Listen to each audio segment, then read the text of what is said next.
और जब गैयों को लेकर के जाते थे तो गोकुल की गलियों से निकलते थे। जितनी गोपियां थी सब अपने अपने दरवाजे पर आकर के खड़ी हो जाती थी। और जब उनके आने का समय होता था तो सब की सब गोपियां आकर के अपने दरवाजे पर खड़े होकर के उनके आने का इंतजार करती थी। कब कन्हैया आएगा और उसकी जो मोहिनी सूरत है उसको देख करके आत्मा प्रसन्न हो जाएगी। भगवान वापस लौट के आते थे, सब गोपियां जी भर के निहारती थी उनको। यहाँ तक कि कुछ गोपियां उनको माखन खिलाने का लालच देकर के खूब नचाती थी। धीरे धीरे कुछ दिन के बाद भगवान एक दिन गैयों को लेकर के चराने के लिए गए तो भगवान ने ग्वाल वालों को बुलाया और कहा कि अरे ग्वाल वालों, एक बात बताओ, हम सब इतना मेहनत करते हैं, गैयों को चराते हैं, दिन भर उनकी रखवाली करते हैं, साफ सफाई करते हैं, सारा काम हम करते हैं, यहाँ तक कि दूध भी हम ही लोग निकालते हैं, लेकिन जब दूध का माखन बनता है, दही बनती है, तो सब गोपियां लेकर के उसे बेचने के लिए मथुरा चली जाती हैं। माने कि मेहनत करें हम लोग और दूध खाएं मथुरा वाले। कभी अगर युद्ध हो गया न प्यारे तो मथुरा वाले दूध पी पी के पहलवान रहेंगे और आकर के युद्ध में हम लोगों को हरा के चले जाएंगे। तो ग्वाल वालों ने कहा कि तब क्या करें? बोले उनको पीने से पहले हम लोग दूध पी करके, माखन खा करके और दही गा करके खत्म कर दें, ना कुछ रहेगा और ना ही ये गोपियां लेकर के जाएंगी बेचने के लिए। तो भगवान ने कहा कि अब आज से एक काम करना है कि हम लोग गैयों को जराएंगे दिन भर और रात भर में जितना दूध दही माखन होगा सब खत्म कर जाएंगे। तो ग्वाल वालों ने कहा कि ऐसा होगा कैसे, संभव कैसे हो सकता है? तो भगवान ने कहा कि सब लोग अपने अपने घर में जाकर के चोरी करो, सब लोग अपने अपने घर का माखन जितना हो जाए सब खाओ, नहीं हो सकता है उसे और इधर उधर फैला दो, गिरा दो, ताकि ये गोपियां बेचने न जा पाए। भगवान ने कहा कि देखो, अगर परफेक्ट चोर बनना है, परफेक्ट चोर बनना है तो सबसे पहले अपने घर में चोरी करना सीखो। बता रहे हैं सच में, अगर चोर बनना है तो अपने घर में चोरी करना सीखो।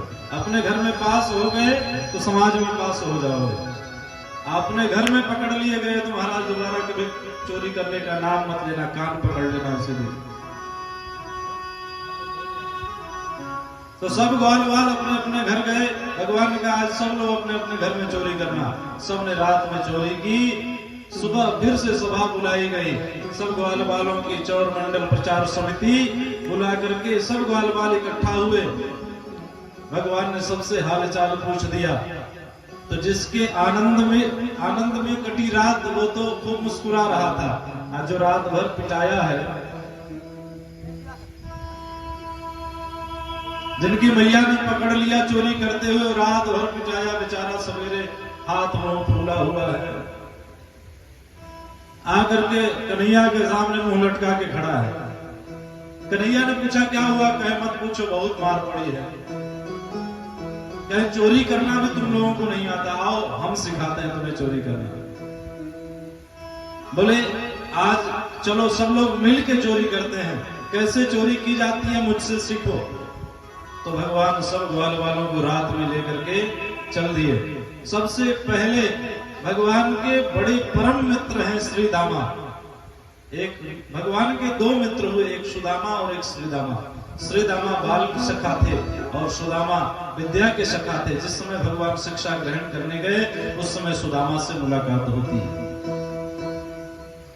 श्रीदामा के घर सभी ग्वाल वाल रात में माखन चोरी करने के लिए चल दिए और अंत में जब श्रीदामा के घर में घुसे तो देखते क्या है कि माखन ऊपर मटकी में पड़ा हुआ है, किसी के हाथ से मिल नहीं रहा।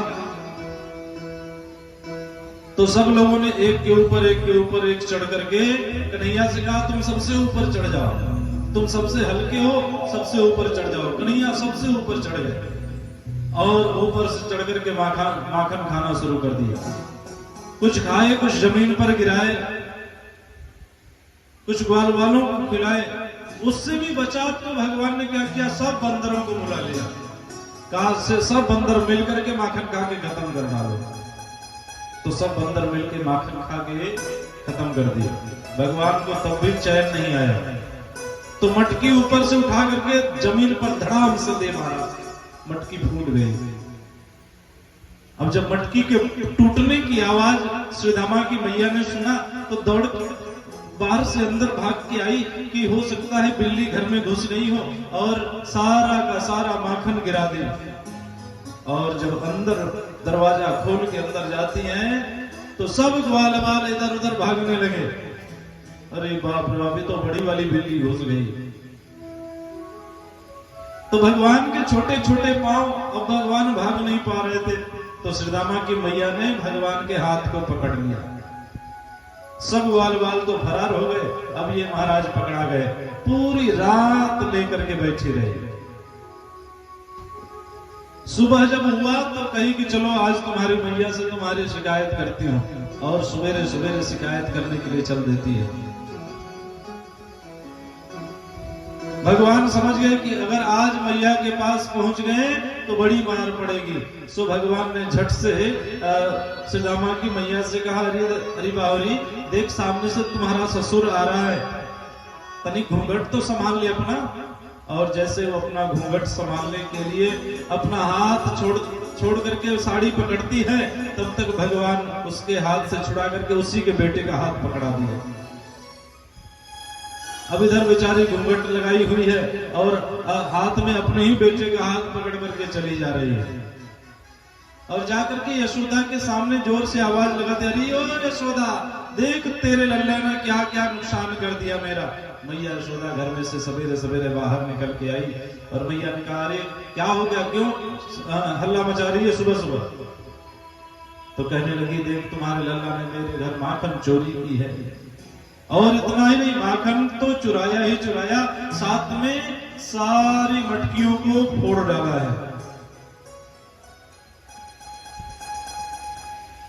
तो यशोदा बड़े आश्चर्य से देखने लगी, अरे ये क्या हो गया, सवेरे सवेरे भांग खा के आई है क्या। मैया ने कहा कि अरे गौरी, सुबह सुबह तुम भांग खा के आई हो, जरा अपना घूंघट हटा के देखो तो सही। जब घूंघट हटाती है तो अपने हाथ में अपने बेटे का हाथ पाया। पूछने लगी, तू कब आया? तो बोला है कि मैया तूने पूरी रात मुझे लेकर के बैठा दिया था, रात भर सोने नहीं दी, और अभी पूछती हो, तुम ही तो पकड़ के लेके आ रही थी। गोपी बोली कि नहीं नहीं, मैं तो कन्हैया को ही पकड़ी थी, बुलाओ अपने लाला को, घर में है। तो मैया ने आवाज लगाया, कन्हैया। तो भगवान अंदर से अपनी आंखों को मीचते हुए बाहर चले आए। मैया ने कहा कि देख कन्हैया, ये गोपी कह रही है कि तू इसके घर माखन चोरी करने के लिए गया हुआ था। कन्हैया ने कहा, भैया ये सब इनकी बात मत मानना, ये सब झूठ बोलती हैं। अरे तुम्हें तो पता ही नहीं है कि ये सब मुझे कैसे कैसे परेशान करती हैं। कहीं मेरा गाल नोच लेंगी, कहीं मुझे नचाना शुरू कर देती हैं, कहीं परेशान करना शुरू कर देती हैं। आज 2-3 दिन से देखी नहीं ना, तो सवेरे सवेरे देखने चली आई।